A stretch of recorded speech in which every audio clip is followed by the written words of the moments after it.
But here's the most important thing to understand. Some of our enemies are on the inside. Let me give you a quick list. Indifference. You got to do battle with your own indifference. Boy, it's easy to coast, especially if you've accomplished something, extraordinary. Now, somebody says, I got to relax. Here's the key. Not too long. The weeds will take all you plant if you rest too long. Don't rest too long. Indecision. You got to make those decisions. The ones that don't turn out to be good gives you experience to make better decisions. Don't let much time go by without making some decisions. The ones that you can make quickly, make them quickly. The ones that take time, take your time. But get those decisions made. Don't let indecision be an enemy, rob you of the future, empty your bank account, leave you with zero in the purse. Don't let that happen. The next one is doubt. Sure, there's doubts on the outside. But I'm asking you not to pick up all those doubts. I'm asking you to have some faith, have some courage, believe, drive your doubts into a small corner. Don't doubt the future. Don't doubt the possibilities. And here's the most important one of all. Don't doubt yourself. If I've got miracle working power to change my life, so do you. If I've got the ability to change, so do you. If I've got the ability to read, so do you. If I can discover, so can you. If I can grow, you can grow. If I can develop, you can develop. If I can get an invitation like I got 6 years ago, help take something around the world, so can you. I'm asking you, don't sell yourself short. Here's the next one, worry. I'm asking you to drive worry into a small corner. You got to worry some. All this negative stuff serves some purpose, but the key is for you to be the master, not the servant. And I'm asking you to go home with some new faith and some new courage. I'm asking you, don't worry. Drive it into a small corner. We've all got concerns, and sometimes we all wonder, and sometimes there's a little crack of doubt. We worry a little, but I'm telling you, drive it into a small corner. Drive your worries into a small corner. Enemies of the mind you got to do battle with in the summer. One is pessimism that tries to get you only to see the negative side. Of course, there's the negative side. Life is part negative. What else is new? And when pessimism comes to your mind, you've got to educate pessimism, because pessimism is stupid. Next, be touched. Let life touch you. Don't let it kill you, but let it touch you. The problems that are out there, people struggling with their economy, struggling with their health, struggling with their future, I'm asking you to let that get around your heart. Let it do something to you. Don't go untouched. Don't go unmoved. When you walk out of here, open yourself up. Don't build up the walls. The same wall that keeps out disappointment keeps out happiness and opportunity. Take the walls down. Let yourself be touched by what's going on out there.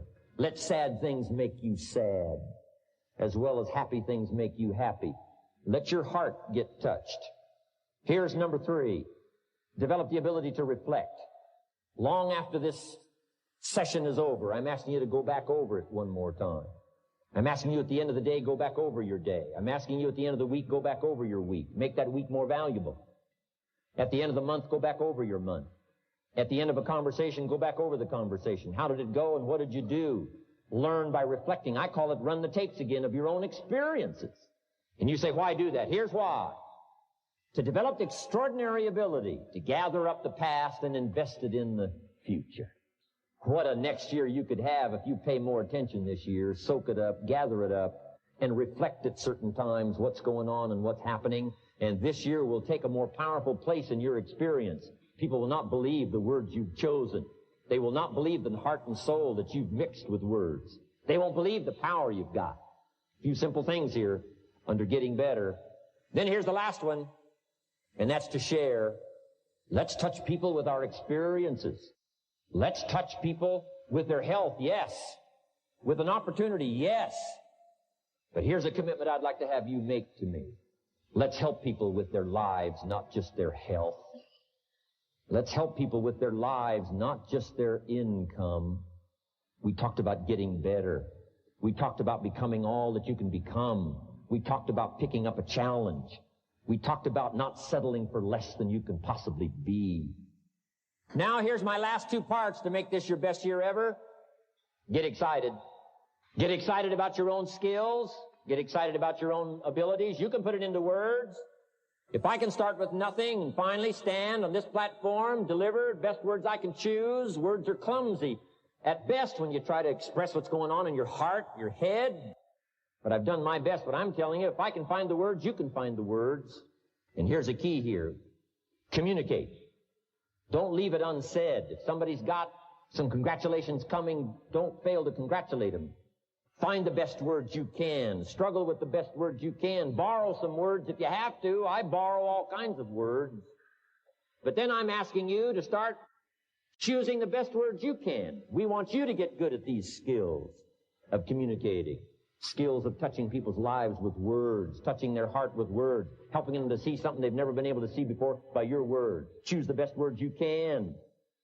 Don't fail with an opportunity to challenge yourself to choose good words. Search for the words.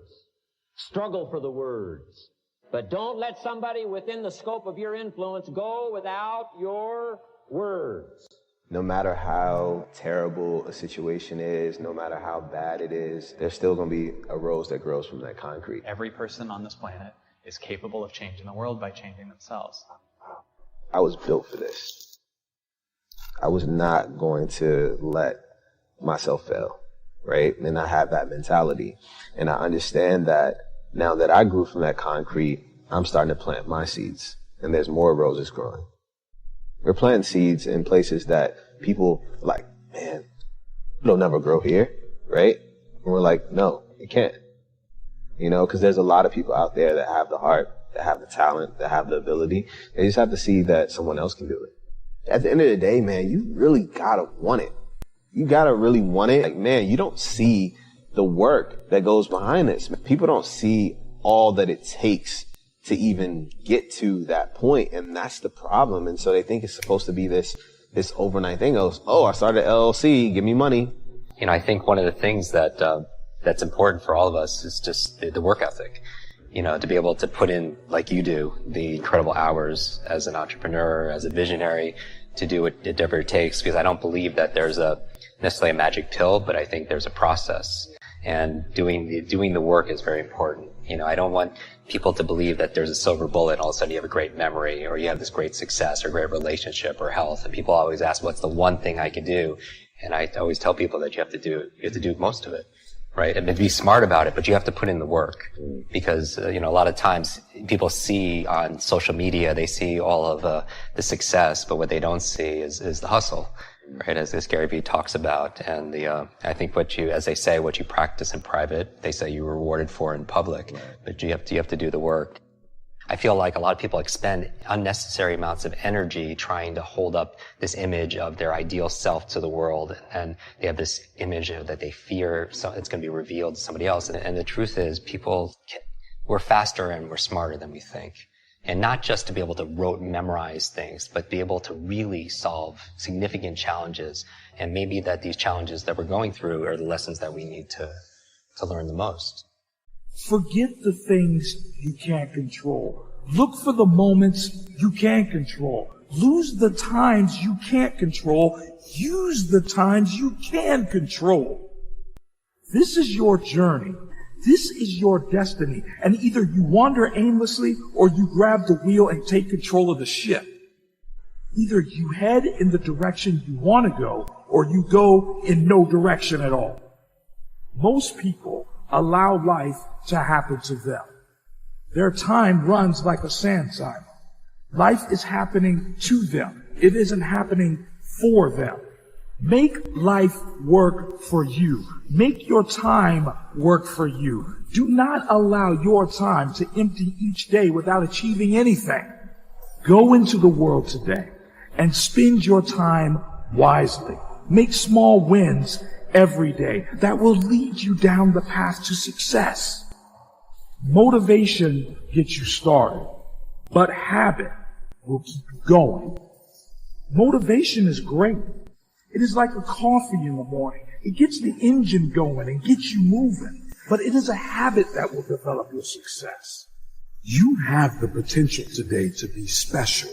Every second that passes now is the opportunity to succeed. Succeed into something worthy. Something with the power to change, to adapt. Adapt into the person you always wanted to be. You have this opportunity today to be something with purpose, something with potential, something that has the power to improve, to really make it past your fears. So what I believe is all you are is this moment right now. Everything that you perceive about yourself from your past, it doesn't exist right now. You're just sitting here, right? So if you take a deep breath, you might have these little images of what your past story is, like things that happen to you, things that you feel reactions to, whatever. But if I actually realize that everything that I think I am from past accomplishments or future accomplishments or that I have as goals or whatever are not me, that I'm just this space that those ideas show up in, then often they might leave, right? Let's say you have a thought, no one likes me because no one liked me at that one thing in the past.